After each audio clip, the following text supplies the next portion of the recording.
দেশে বিদেশি শত ষড়যন্ত্র আর বাধা মোকাবেলা করে প্রধানমন্ত্রীর সাহসী পদক্ষেপের কারণেই পদ্মা সেতু বাস্তবায়ন সম্ভব হয়েছে।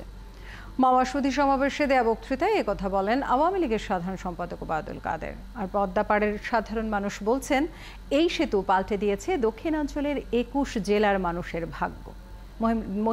রহিম রুমনের প্রতিবেদন। গুড়ি গুড়ি বৃষ্টি উপেক্ষা করে সকাল থেকেই মাওয়ায় প্রধানমন্ত্রীর সমাবেশে আসতে থাকেন বিভিন্ন শ্রেণী পেশার মানুষ। সমাবেশের বাইরে অবস্থান করা মানুষেরা বলছেন, যে মানুষটার জন্য তাদের ভাগ্যের উন্নয়ন হয়েছে কাছ থেকে, তাকে একবার দেখতে চান তারা। নিরাপত্তার কারণে তাদের সেই ইচ্ছা পূরণ না হলেও কোনো ক্ষোভ ছিল না। একদিন একটা লাশ মরলে যাইতে পারে নাই এই ফেরি লিগা অনেক এই পদ্মা সেতু বঙ্গবন্ধু শেখ হাসিনার মেয়ে বানাইছে, মানুষ কত সুবিধা পাইছে, আরো কত পাইব। উন্নয়নের মানে বাংলাদেশের যে উন্নয়নের প্রতিচ্ছবি, সেটা শুরু পদ্মা সেতু দিয়ে দেখেছি। এই অঞ্চলের মানুষ কতটা দুর্ভোগের মধ্যে দিয়ে দিন পার করছে।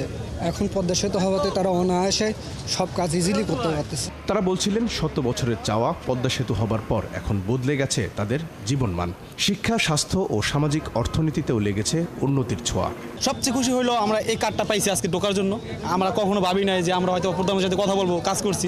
সো আমাদের স্যাক্রিফাইসের আমরা ফলটা পাইছি। তলাবিহীন ঝুরি বলতো, হেনরি কিসিঞ্জার বলছিল।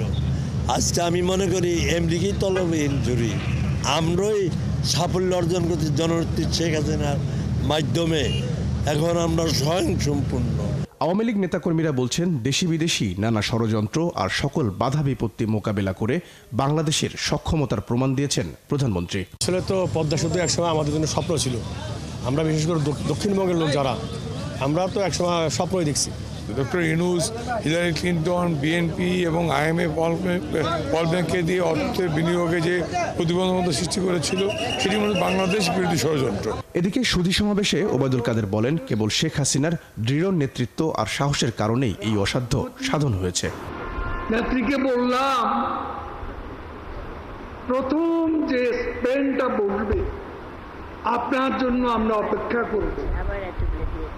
আপনি ফিরে আসলে আপনার উপস্থিতিতে আমরা প্রথম ট্রাস বসাতে চাই।